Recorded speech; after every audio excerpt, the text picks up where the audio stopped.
کوم کسان چې صاحب نصاب وي مالدار وي هغه باندې قرباني واجب وي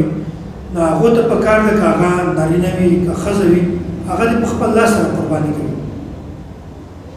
هغه د سروي ډول خپل لاس سره د الله تعالی په حضور کې قربان کی مونږ معاشره کې خو عجیب خبرې کوي دا یو خبره ډېره معیوبه غني وای ښځه به څنګه په خپل لاس سره قرباني کوي نه ولې نشي کولای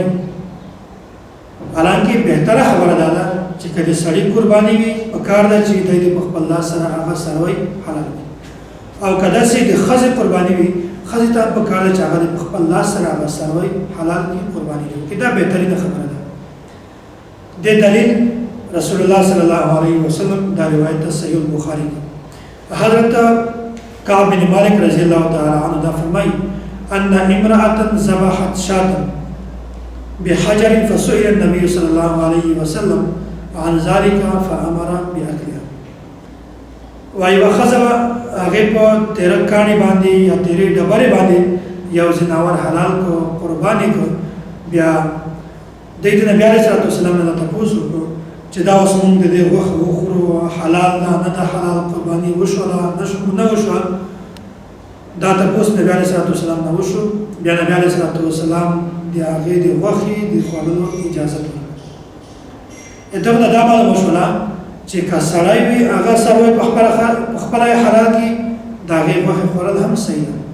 او کچیرته خزه وي هغه هم حلال کې دا غي پر هم صحیح نو دا خبره چې خزه سره نشي حلالولای دا ډېره غلطه خبره ده بلکې بهتره خبره ده چې چا هم قرباني وي هغه په خپل باندې سره حلالوي دوم دلیل امام بخاری رحمۃ اللہ علیہ صحیح بخاری کې دا یو تعلیق ذکر کړی حضرت ابو موسی اشعری رضی الله تعالی عنہ دا د سبې کول چې خپل بچانو ته خپل لورګانو ته دا حکم ورکاو چې د خپل لاسو سره قرباني وکړي وای د خپل لاسو سره زناور سروي د ذبح کی او امر ابو موسی رضی الله عنه بناته ان يزحين بايديهن ابو موسی اشعری رضی الله تعالی عنہ حکم ورکاو چې تاسو خپل لاسو سره سروي حلال کړئ اته دا معلومه شوه چې کسروي دا سړی حلال کی نارینه حلال کی یا خزه حلال کی دواړه صحیح په دې کې هیڅ قباحت نشته خلکو اسی و غلطه پروپاګاندا غلطه